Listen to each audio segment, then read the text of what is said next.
So it has been leaked that Ubisoft canceled an Assassin's Creed game where you would play as a formerly enslaved black man fighting the KKK during the Reconstruction era of America. I'm flabbergasted. I'm going to show you what happened and demonstrate what they threw away. And on top of that, they already had every system that they needed to profit off of this. Like, this is money on the table. This is something I'm going to repeat throughout the course of this video. This is money that they left on the table. So let's just start with what happened, and we'll talk about, man, this game could have been good.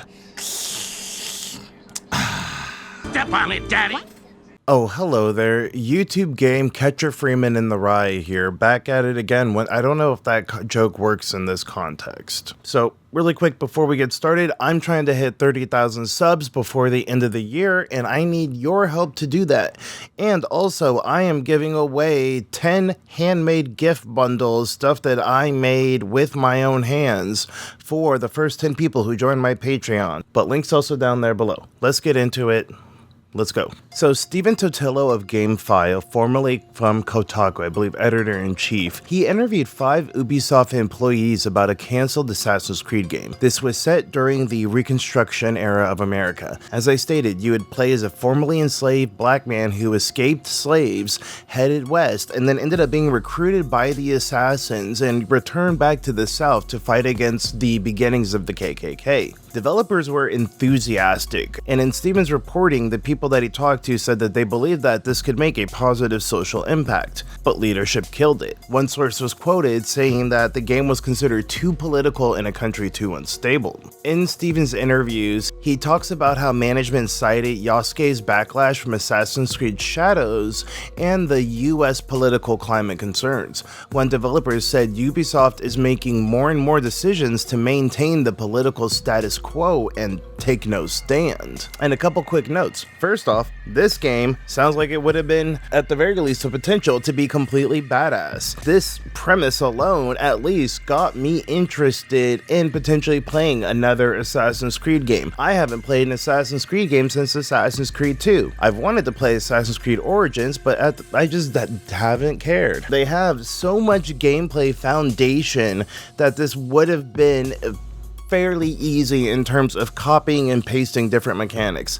I just spent a couple hours doing a cursory research over the different Assassin's Creed game, and even just looking at Assassin's Creed 3 and Assassin's Creed Brotherhood, you could pull off enough mechanics in that to tell a really good story, like a really good story about the Black history of America, in many ways the true history of America, and doing it in a way where you could talk about like the generational trauma that Black people have faced and its repercussions throughout American history and the institutions that are still upholding it to this day. And even looking at comments on places like Reddit, like so much of it was just a whole lot of hemming and hawing about things like, oh, well, you know, with all the backlash that they got from angry incels and blah, blah, blah. Like, here's the thing.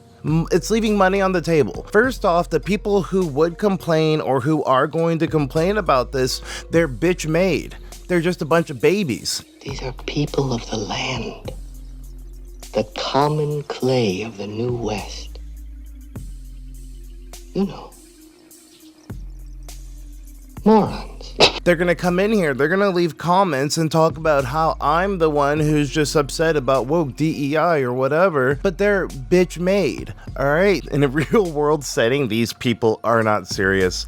They do not exist, and the only reason that they think that they have any type of power outside of just online circles is because of the fact that we love giving a whole bunch of mediocre white men on Twitch and podcasts any type of power. But we're going to talk about the only type of power that seems to matter in this godforsaken country right now, and that is capitalism.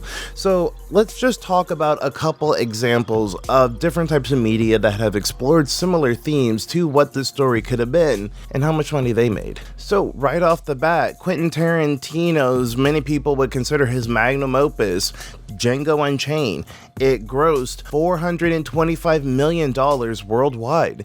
Audiences were watching a freed slave hunt slaveholders for 2 hours and 45 minutes, and people loved it. People still talk about it to this day. Inglourious Basterds, $321 million. I'm not meaning to quote Tarantino twice here, but I mean, we're proving a point. People literally cheered in theaters watching Nazis die in theaters.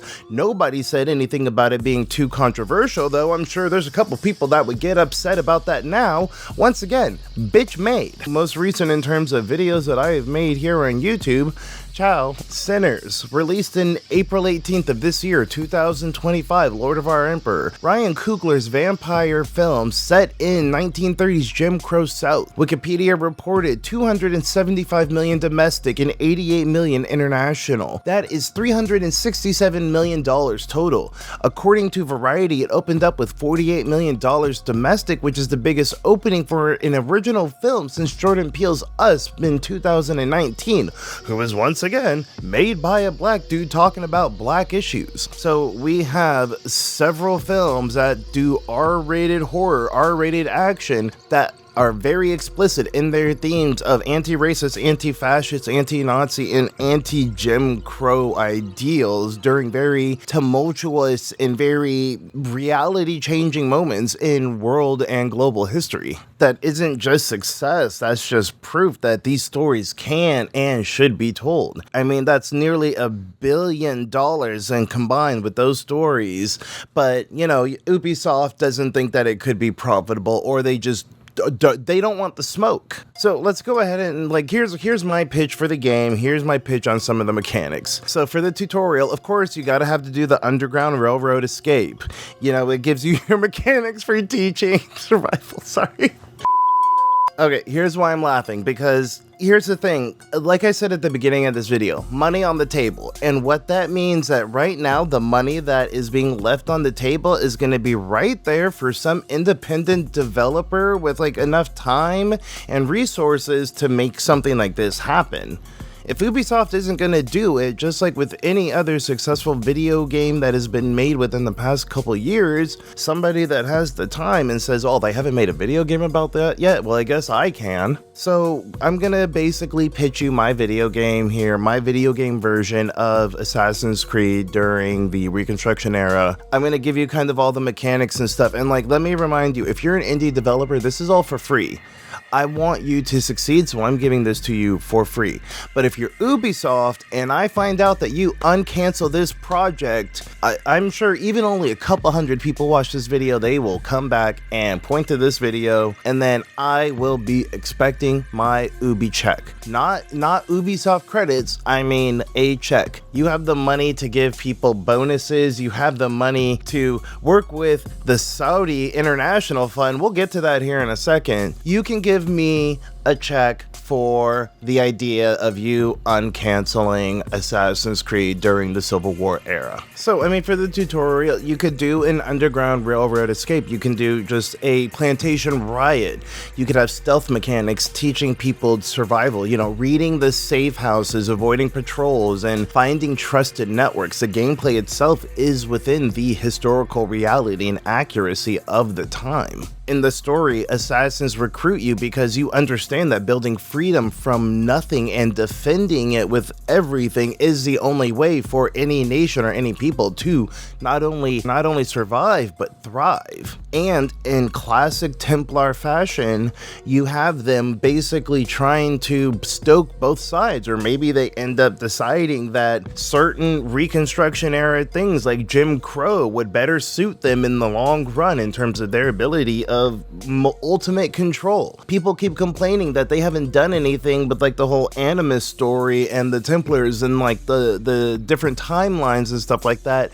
Guess what? You could do this easily get right back into that horse with this type of story. So here's just kind of the quick and dirty about Reconstruction, what most people don't really know or understand.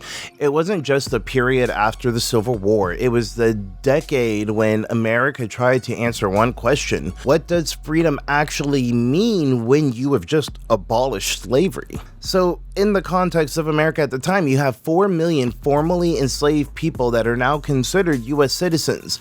You have former Confederate states that need readmitting into the Union. In the process of granting citizenship, establishing voting rights, redistributing property, building schools, all of it faced furious and, more often than not, violent resistance from white people in the South who watched the entire power structure that they had spent the last 100 whatever years just completely collapsing before them. And I mean, for a brief moment, in theory, Reconstruction worked.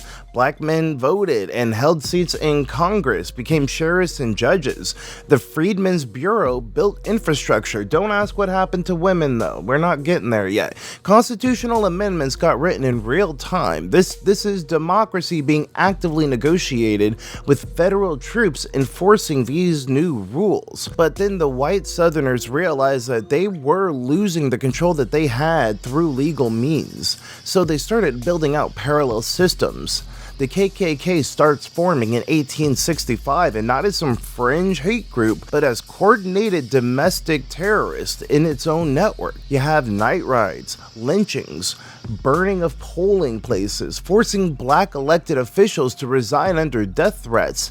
And I'm talking about 1865, I'm not talking about now. This is a secret society with political objectives and standardized tactics and protected members throughout law enforcement. I promise you, I am talking about 1865 right now. But Reconstruction formally ended around 1877 with the political deal.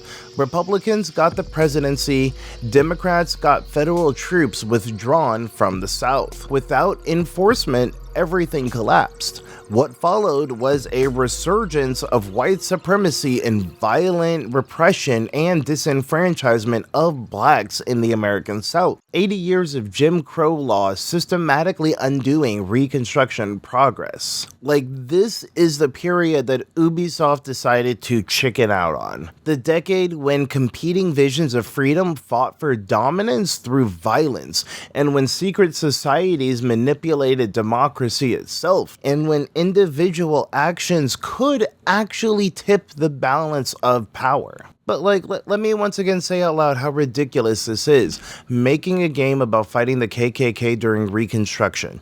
Too political, too controversial. It might upset people. But taking money from Saudi Arabia's public investment fund, Crown Prince Mohammed bin Salman, who is allegedly widely believed supposedly to have ordered the murder and dismemberment of American journalist Jamal Khashoggi, Ubisoft is partnering with them to make DLC promoting Saudi cultural sites. And to quote, they are just talking with partners who do not share their democratic values. That is a quote from, once again, CEO Yves Guillemot's own defense of the partnership. Cowards. Ubisoft employees raised concerns about the Saudi deal potentially harming the company's image. Management responded that it was a, quote, classical diplomatic tool for expanding France's influence. So I'm gonna say this again. American Reconstruction is too morally fraught and too controversial, but Saudi sports washing is diplomacy. I'm getting way off topic here, so let's go back to the mechanics. Everything that this series has done best over its earlier iterations is built exactly into this historical time frame. So using something like the memory corridors flash forward through time could be a way to show the ripple effects. You kill a Klans member in 1870, you show his ideological descendants organizing the Tulsa Mob in 1921. It's the same playbook through different masks and same Templar control. This story could have been a way to train players to recognize institutional oppression and how it adapts across generations. And in regards to like specific side activities, minigame mechanics, what have you, in Brotherhood they had the safe house networks. And in this side activity, you would renovate properties to, to, quote, liberate them from Bornea's hold and restore the city to its former glory. You invest in buildings and they would generate revenue every 20 minutes deposited into banks around Rome. And during the course of the game, you would have to destroy towers to liberate districts and then invest in shops, landmarks, and infrastructure. But I don't know, that sounds a lot like socialism to me. But I mean, that framework could be used for Reconstruction safe houses. You could establish them, invest in resources, generate community trust and economic power. You can track network strength across different territories. And in regards to the open world too, you could do just a series of isolated cities or towns, really make them condensed and vertical. KKK raids can destroy certain safe houses. You could lose investment, you could lose intel, recruited members, having to rebuild from scratch. The unfortunate precariousness of this era becomes the gameplay, and everything that you build exists within this constant threat of suppression from the forces that want to see you no longer exist. This game is 15 years old, has been tested by millions, and it's already been a very proven system. To piggyback off that, there's also the recruitment system itself, where you could save disgruntled citizens from being harassed by people like city guards, and each rescue would add them to your Brotherhood. They gain XP, level up, and the usual stuff. In a way, you are creating your own network of people who are against whatever fascistic systems were going on at that time. Real anti-fascist coalition that you have here. Once again, applying this type of system would be very easy. Having to do raids against maybe little KKK encampments, having to go against corrupt law enforcement people, community organizing, mutual aid. The whole thing would just be a basic primer on mutual aid. It's just money on the table. It is so dumb because all they had to do was just take a whole bunch of mechanics and give them a fresh coat of paint. And on top of that, Assassin's Creed 3, you had a whole nother community building aspect where you had a homestead. You had people such as carpenters, tailors, and other things of that nature that were suffering from displacement due to war. They all had a place where they could settle. They were refugees. Like, I'm losing my mind because of just it's almost sickening in the fact that they can do these themes through other periods of time, other places of history, but in regards to doing it in a time in America, it's like, what, 150 years ago? Apparently it's too soon. It is just too soon. We can joke about 9/11, but talking about, slavery, the period after slavery, hold on there. And then going back to the spirituality, the mysticism, the supernatural of the game, which were very core identities to a lot of it. You once again have an area, the American South during this time, which had so much rich spiritual history, not just from African Americans in regards to hoodoo practices and conjure work and root work traditions, but you still also had European traditions and European superstitions that still had their weight and their merit and their folklore that became a lot of American cryptids to this day. Hell, going back to my video about Sinners where I talk about the Ballad of Black Tom and things like Lovecraft County, which is black horror that takes place in a time where you could bring in a lot of that supernatural mysticism into this period. And this is also a chance for you to even do some good blues music, some really good original country music, a lot of just more soulful southern music that became the basis of blues, jazz, rock, and a lot of American music today. This is the history behind all of American culture and a lot of modern American music. Assassin's Creed has already depicted indigenous people in Assassin's Creed 3. There's Norse mythology and Valhalla, Egyptian mysticism and origins, and Greek gods and Odyssey. But African American spiritual traditions during Reconstruction, one of America's most supernatural heavy periods in terms of folk belief and cultural practice, once again, apparently it's not worth it. So I'm begging somebody that watches this video, please pick up where they're leaving leaving off because I want you to make that money. So Discovery Tour launched in 2018 for Assassin's Creed Origins. It was a violence-free mode that was transforming game worlds into interactive museums. There were 75 guided tours and university partnerships with McGill, Yale, and Leeds that were developing curriculum guides. Museums in Montreal actually integrated game assets into physical exhibitions as well. But here's what matters. Professor Marc-André Either at the University of Montreal tested it independently with 300 high school students across 40 classes. And I think that the results are pretty interesting. Students using only the game, no teacher or no textbooks, they improved from 22% comprehension to 41%.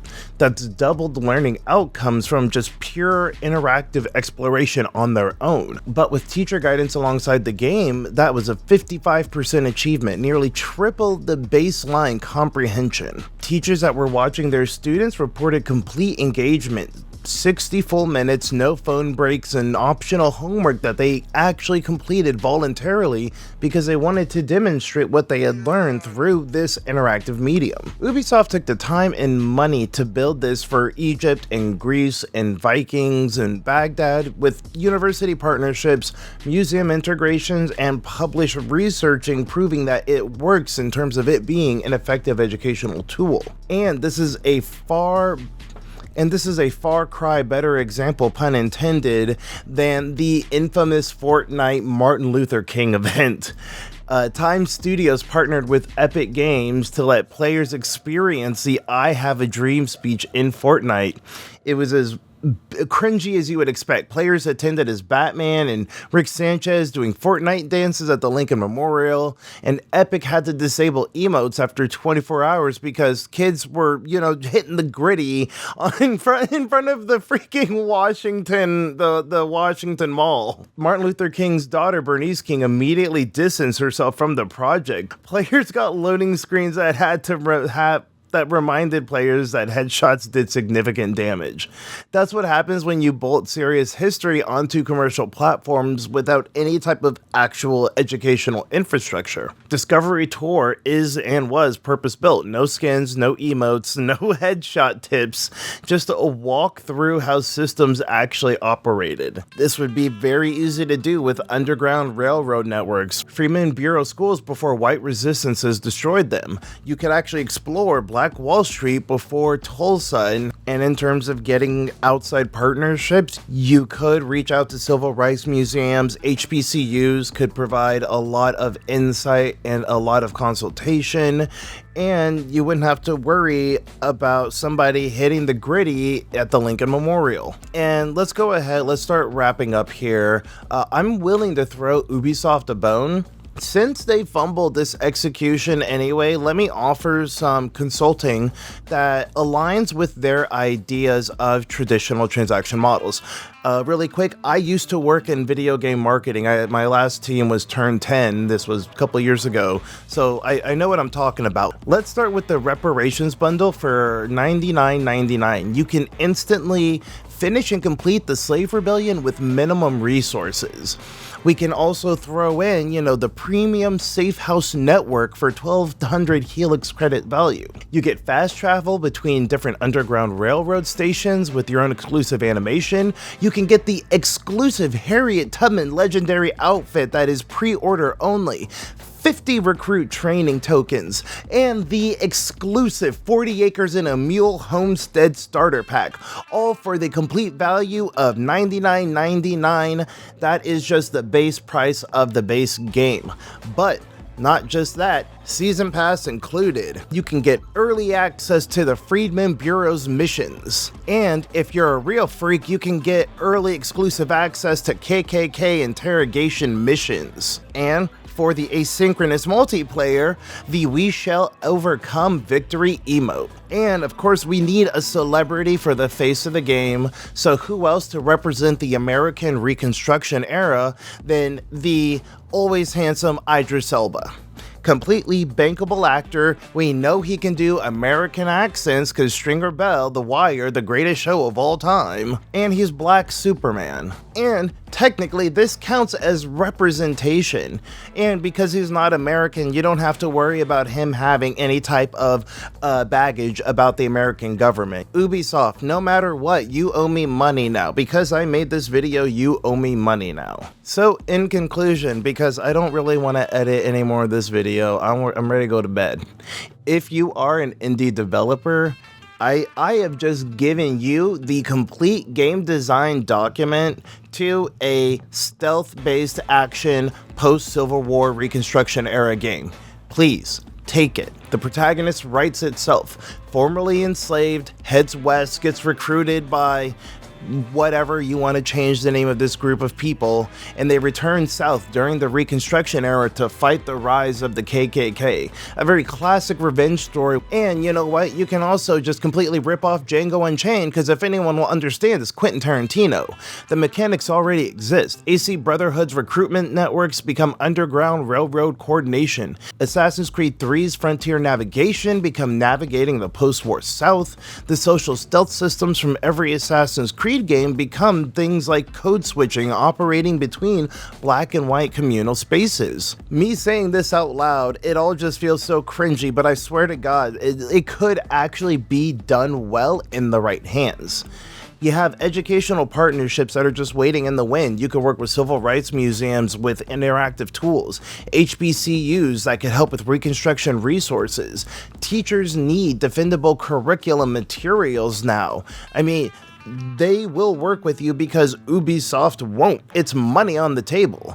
The market proved itself not even that long ago, just this year. Sinners has made $367 million despite being, radicalized violence with moral clarity. And the budget may not be bigger, but that just means that your courage is even greater. I'm begging someone, build the game that Ubisoft was way too comfortable to make. Hopefully you get a chance to partner with institutions that they ignored, and you can serve the teachers and the education that need these types of things now as they're trying to be erased. And for those of you who are still watching, those of you who are new to my channel, this is the whole point of everything I do. It's so people can learn about these patterns, extract them, and actually see them when they are popping up now more than ever. You've probably noticed which histories get the full institutional treatment and which ones don't. Things that are really distant, considered far enough past in history, can get that very nice, almost glossy treatment, but something that's very recent is just apparently too soon. So in all of that, recognize that when something is too political, I think it means that it requires moral clarity that we're avoiding. Not because the facts aren't documented, not because the market doesn't exist. It's because taking a clear stance on how oppression was constructed means admitting that it was constructed, even when profitable and even when needed. It's very ironic that the capitalism is afraid of capitalism because of capitalism. Identify where institutional cowardice creates opportunities. That's why I started this channel. Every history that they refuse to tell is a gap that someone else can just fill in with a little bit of courage. Every bit of both sides framing is a market opportunity for a little bit of moral clarity. And like I said, apply this to anything and everything that you look at. This is what media literacy actually is. Being able to notice the patterns that people talk about in stories and different types of media, and notice when it starts repeating in real life, for better or for worse. Because once you see it, you can act on it. That's the extraction. That's what you take from this. Now, go out and use it. So, yeah, thank you for your time. Thank you for indulging me on this more kind of ranty video. I am very tired. You can tell that it's getting late, and I'm ready to get this ready, uploaded, and go to bed. Jesus Christ, what is happening to me right now? Yeah, let me know what you think. I'm trying to hit 30,000 subscribers by the end of the year. So if you are still here, please hit the subscribe button. Please hit the like button. If you can only do one, hit the subscribe button. That will will always help more than anything else. Let me know what you think about this video. Let me know what you think about just more of these ranty style videos in general, because I mean, I was able to get this out in a fairly short amount of time. That's neat. And because of the fact that I was already almost done with my next video, which is about Dandadan, the anime, I might have that up by like 7 days from when this is uploaded, if not in under 10 days. So this might be the first time where I can actually get a couple weekly videos out, and that's neat. And I also might be working with an editor for a larger video project too that I'm hoping to get out by the end of the year. Oh my god. All right, I really need to start getting ready for bed. But anyways, big things are coming, and I really appreciate your support and your patience and just joining me on this journey. Not June's journey. They're not paying me yet. So, yeah, next on the itinerary, I'm going to talk about some anime, and then I'm going to talk about billionaire conspiracies. So, if that sounds like your jam, hit subscribe, stay tuned, check out my other videos. I'm really excited about potentially working with an editor, because the guy who reached out to me has worked on some bigger YouTuber videos and has like made videos that have hit over like 1 million views and stuff, and he wants to work with me. So I'm feeling like, you know, the prettiest girl in the ball right now. So yeah, I'm yeah. Oh my god. Okay. Bye.